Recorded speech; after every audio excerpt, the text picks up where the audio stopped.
everyone, to another Industry and Transition Zoom call. I am very pleased to have Jim Gold, the CEO of Steward Partners, with us. Welcome, Jim. Thank you, Tony. Excited to be here. Yeah, well, it's you're my first interview back from Nantucket, so I see the ocean kind of in the background there for you. So it makes me nostalgic. I wish I was still on vacation, but I'm happy to be here with you.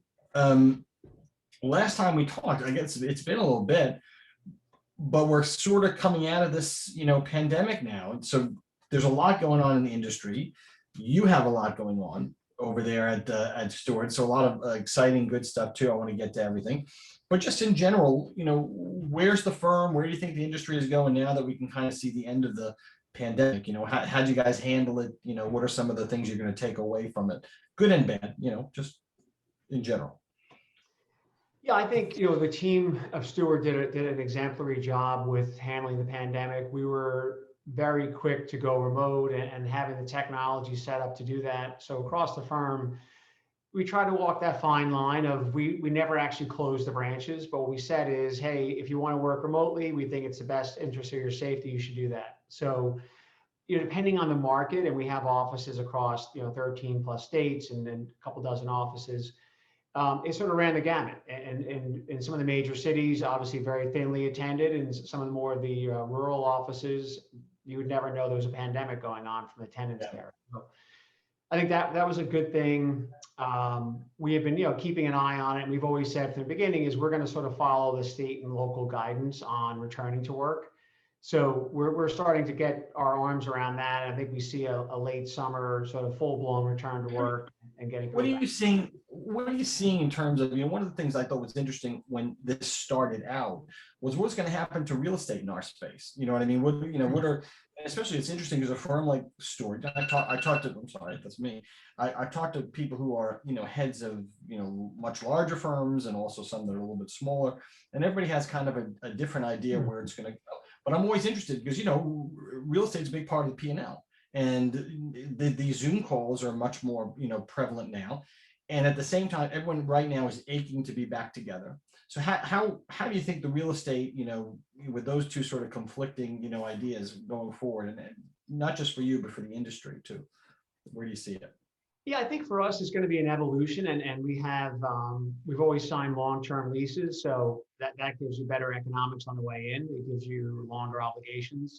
So we're taking a close look at that. I think as we have, the company's now going into its 8th year, so we have leases that are coming up in a couple of years. So I do think the office of the future looks different. I think you're going to see less physical space, more client facing in the front, and maybe in the back you have a handful of Zoom conference rooms and more of an open floor for people to make calls, and you have the privacy of a room if you need it, but you also have the camaraderie of the group there. So I think it does change the dynamic, and I know that many of us have talked about, some of our best advisors said, gee, I never thought I could have worked from home, and I actually like working from home, and I can go out and do a run in the morning and take my kids to school, and everyone's comfortable with Zoom now. So I think this is a permanent change in the structure of, all businesses going forward, but certainly wealth management.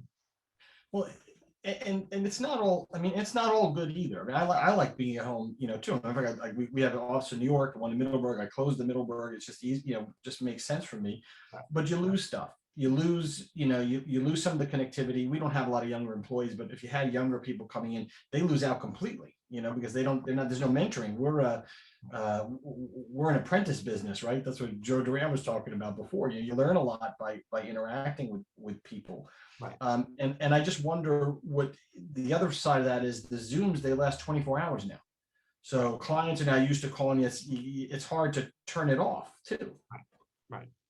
Yeah, listen, I think there's definitely Zoom fatigue, and it's a whole new tool, right? I mean, think about a couple of years ago, if you wanted to do anything over Zoom, people would be like, what are you talking about? Right. Now it's so common, and you mentioned earlier, the terrific cycle of news we've had at Steward, all of those were done through Zoom, which is amazing that we're talking, some cases 3,000 miles away. So no, but I think listen, our industry is built on relationships, and I think each advisor has to think about what works for them, right? And I think you'll have a mix of people coming to the offices, but maybe it's not as frequently, or maybe saying, hey, I want to come to the offices and have days of the week that I'm meeting with clients and I'm meeting with my team, and maybe I'm working from home Monday and Friday. So I think there's a balance that people are going to strike. But I think as you're seeing across all of the country and business, people are taking a fresh look at their own lives and the balance of work and, kind of reflecting on the last 15 or 16 months. Well, you guys too, there's been Steward has evolved, right? So there's, it's one thing when you have a bunch of employees and you have partners, right? So Steward's a partnership, equity, revealed. I was was there at the beginning with it too. So I know it's a happy place where people are partners. That's one kind of group. And then now you're expanding with a platform to have other types of folks join Steward. And you have to keep the culture, right, Jim? So how do you do that now? Because you're expanding and morphing the platform in a time when it's just Zoom. You're not out there. I know you'd rather be shaking hands and stuff. So how does that work? Yeah, I think it's a combination, Tony. So we have really, we've seen with our divisionals where they're still meeting people face to face for the most part in the local markets. I think the change might be, and there's a leverage factor to it, as you said, where I could have someone in one of our markets in, the South say, hey, Jim, I need you for a Zoom tomorrow morning at 9. It doesn't involve me getting on a plane and getting down there. So in some ways, it's actually easier. So the face-to-face meetings are still going on. We've been doing, sort of the virtual VIPs. We're starting to move towards more physical VIPs where we can. So I think all that's going to come back online, right, in a real meaningful way. What about with the affiliate models and stuff like that, moving forward? How's that fitting in during a time when you're just sort of getting back to the face-to-face? Right. Yes, with the affiliate, from our side, we always say we're agnostic to the affiliate or W-2 because ultimately they're stewards. Ultimately, they're our partners and they're equity shareholders. So if you're sitting in a branch in your own office, let's say in Westchester, New York, or you're in New York City, we don't look at you any differently. You get no difference in services and access to our board and all the resources and capabilities of the firm. So the affiliate is truly a economic model, and it's just really someone who says, I want all the benefits of Steward, but I actually want to run my own office. I want to run my own P&L. I want to have my own cost center. And I think I could do a good job with it. So we want to give people that opportunity. And we've had a couple of very nice joins into the affiliate model. We launched it right into the opening of COVID, so that didn't help. But we managed to bring in 2 of our largest teams to date into the affiliate model. So we're pretty happy about that. Well, that's exciting. And it's good to know that the way that works, because I know a lot of people didn't know. So talk a little bit about some of the new things coming up, the Goldman Sachs stuff, and what that means for all the partners at Steward. Right. Yeah. No, it's been a really amazing 7 or 8 months, and I think a lot of this started with the acquisition of Umpqua Wealth Management out on the West Coast. Through that transaction, we ended up picking up the broker-dealer of Umpqua, which really led to a conversation around, is this an opportunity we should take advantage of? And we felt it was. That led us to work very closely with Raymond James, who's a terrific partner to us historically, will continue to be a terrific partner in the future. So we had to figure out really 2 things. One is what happens to legacy Steward? And then secondarily, what does the Steward of the future look like? So the Steward of the future, as you mentioned, we thought the opportunity to be multi-custodial, the opportunity to, I think, broaden the choices for folks to think about when they think about joining Steward. And for us, I think it really opens up the optionality of people for us to consider as partners is a much broader range when you can be multi-custodial, no matter how good the custodian is. So we were put in touch with Goldman Sachs, really the end of last summer, kind of September timeframe, and started talking about what they're looking to build. And I remember one of the first conversations, they said, well, we're building something, from scratch. It's going to be great. We're not sure if that's intimidating. And I said, well, that's how Steward was built. So we're not intimidated by that at all. And I think clearly, listen, the Goldman Sachs name is an incredible name, incredible reputation in wealth management. And we've worked with them a lot. Just in terms of even the lending folks over there, that's a tremendous capability to pick up. I mean, that not to push a client, but boy, that it's very cool when you can have Goldman Sachs lending, add that as an arrow in the quiver. Right. Yeah, it makes recruiting, I imagine, a little bit easier. Yeah, this kind of changes the conversation, and I think it's a tremendous validation of Steward and the model, and if Steward was a movie character, I think we'd be Rocky Balboa. We're always kind of the scrappy underdog. So it's nice to rise up and get the recognition. The team, really deserves for doing a great job. That's great. There were a lot of Rocky movies, though. We got to remember that too. There's probably still more coming too. And also new investors. I mean, I know the limits to what we can talk about there, but that's pretty exciting news as well. I mean, that's also validation in a large way for what you're doing. Right.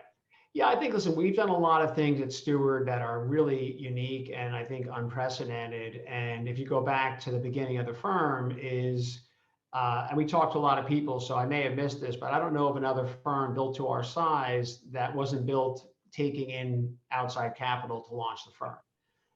We went cash flow positive in our 3rd year, been paying a distribution since our 4th year. We did our first raise 2 years ago now, created a firm-wide liquidity event, which I don't think anyone else has ever done for their partners, and now have a second one with another family office in the TPO, the Pritzker organization. And we were just super excited, very honored. And I think about, again, that I think for folks and companies like Steward who are looking to raise capital, I always say, getting the check is actually the easy part. It's being as excited the day after the check gets there. That's the hard part. So for us, the family office structure is a good one. I think it's people that understand the concept of being an entrepreneur and building something, right? Because that's what both of the families we work with now have done. It's a ton of resources, right? So we benefit that we sort of have a free in-house private equity shop, right, for deals and M&A activity.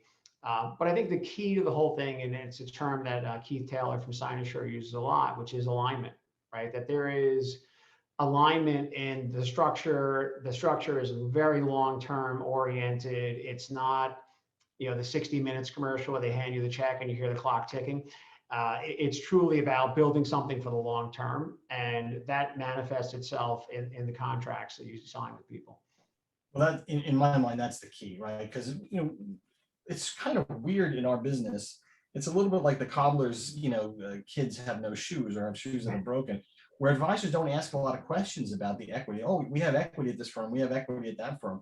They don't really have, well, who's behind the equity? And if it turns out to be one of these, funds where I need my money back in 6 years, and I need this return, that's a very different amount of pressure on you, on the firm. I mean, correct, right? I mean, I don't see advisors making sometimes good decisions on equity or not even understanding who the real owners of a firm are. Well, yeah, and then as you said, you create a sort of a synthetic time frame that may be the worst time frame where they're coming out or they have to come out, and it could be during a market meltdown or evaluations have come in, but you're contractually bound. You got to make sure you pay the bill. Right, and it's hard to see how that's good for clients or advisors in those circumstances. Right. But of course, that's how these things work. The future. So the future for our industry a little bit, and the future of Steward, where do you see those things going? Where do you, let's stick with the investor part of it. Do you see more people coming into it? Do you see sort of an opportunity for the public to be involved with it down the road? We're not committing you here or something, Jim. We're just asking what you think. That's good news. That's good news. Yeah, listen, I think you see, there's a sea change across the industry, right? You're seeing stuff with different types of shareholder activism and activity in the markets we've never seen before. I think clearly the model, and Tony, you were at the forefront of this back in the day with Washington Wealth. The model of the future is independence, and having Goldman Sachs, confirm that by their validation of the model, not just us, but the whole model in general. It shows you where the industry is going. I mean, you guys track really closely and do a nice job with the industry moves, and the vast preponderance are going to some form of independence, right? Whether it's fully independent, supported, RIA. So I think all those trends are going to continue, right? And I think the traditional firms are always going to have a place, and they're the right firm for some people. That's okay. So what I think about in the independent space, which I think is wonderful, is there's so much opportunity that, listen, I hope all the independent firms do well, because that's good for all of us. Well, not to kind of what I'm seeing in the news these days, I'm seeing firms, when I started this 3 years ago and talked about, we're all going to, the Europeanization of these firms is coming. You see it more and more. You see it, the larger firms, advisors being trapped, I mean, literally, legally, even when they sign just the annual registration stuff, they try to put in, different language in there. Today, we're hearing about trainees now, sort of coming to a big firm, and then all of a sudden, all their trainee stuff gets switched, and now they're working for a bank and not for a brokerage firm. Right. I don't see that trend ending. This seems to be something where advisor mobility becomes choked at some point, because you're on a team and you have all these contractual obligations with the team and then with the firm, and before you know it's a salary, or in some cases I think it already is a salary. Do you see that continuing? I do. Yeah, I think that's really part of the long-term plan, right? Is we got to win by not losing, right? And how do we not lose? And you lock people down more. And it's an interesting question if you think about it. You say to an advisor, if you could do it all over again, would you pick your current firm? Yeah. If you could be anywhere else and not have to worry about transitions or getting sued or anything else, would you stay where you are? And most folks say no, absolutely not. And I think the moment for most people that we talk to, which we all went through, right, is you wake up one day and you say, the firm I joined isn't the firm I work for anymore. Yeah, you're like Ronald Reagan, the Democratic, he didn't leave Democratic Party, the Democratic Party left him. Right. Right. But they left me, I didn't leave them. Yeah. Well, clearly you see that. We've done a culture survey where recently we asked advisors, how they feel, and a lot of advisors feel really good about their firms. But if you're in a wirehouse, you don't feel really good. And that's where you got the mercenary army. You're paying them to stay. You sue them when they leave. That was a bad model when we started Steward. It seems like it's still the same idea now. Right. Yeah, I think it's going to go full circle again. I think you will see some form of, the protocol, version 2, because it's just, you're seeing the firms that were getting out of recruiting are back in recruiting, and other firms that are out are in, and vice versa. So I think that dance is a hard dance, right? You can't go to court on a Friday and say, we've been irreparably harmed because so-and-so left us, and then go in on Monday and say, our new partner has the right to talk to his or her clients. I mean, that dance just makes no sense at all. I just wrote a big article about the hypocrisy of that, because I think that it's such a failing, and it points out how it's just un-American. It's un-American, but it's not even on Monday. It's the same day. I've been in federal court to hear the same day, same attorneys. Right. On the one hand, this guy has our phone. He has phone numbers of his clients. That's causing us irreparable harm. On the other hand, no, it's okay. Right. This guy's not causing irreparable harm. This is the guy we want. So all of a sudden it's there.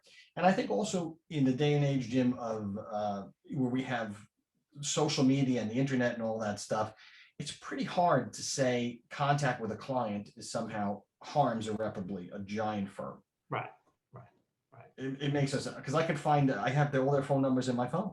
That's just the way it is. Right. Your client's the local dentist in town. You can go on their website and see their email, their phone number, their address. It's all public information. Totally public information. And I think also, the only thing, I don't love the SEC to get involved every day in everything we do, but it seems to me that the big thing this stifles is the ability of the client to go where they want to go. The client needs to have a choice, I think, just in all fairness to the client. Let's hope that advisors are making decisions to move, this whole thing you mentioned, the sea change going, independent. Advisors are voting with their feet. Capital needs to flow. You can't stop that. You shouldn't stop that in a capitalist system. Clients should at least be given the opportunity. If they want to stay, they stay. That's the deal, right? And if they want to move, they move. It just seems un-American to me. Yeah, if you want to keep your clients and maybe treat them better, they want to stay. Well, treat your broker. I think there was always was a lot of time spent, trying to figure out how to, keep brokers from leaving, and not enough time being spent on how do we make them stay. Right. That's always been the negative.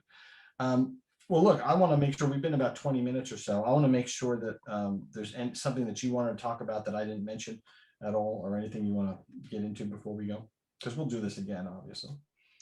Yeah, no, this has been great. Listen, I think for Steward, we're incredibly excited. This is really a transformational time. And I think, coming out of the pandemic and the last, 12 to 15 months and, being at, record levels across the board and record headcount and record revenue, it really is a testament to the firm and to the people that help run it. And I'm fortunate to be, in charge of them, but leading them.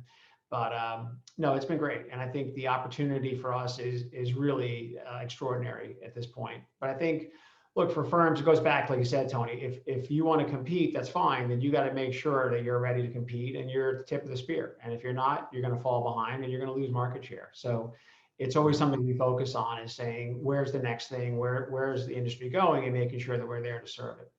Well, I think, look, advisors they're always looking at these calls, looking to see what firm I want to join.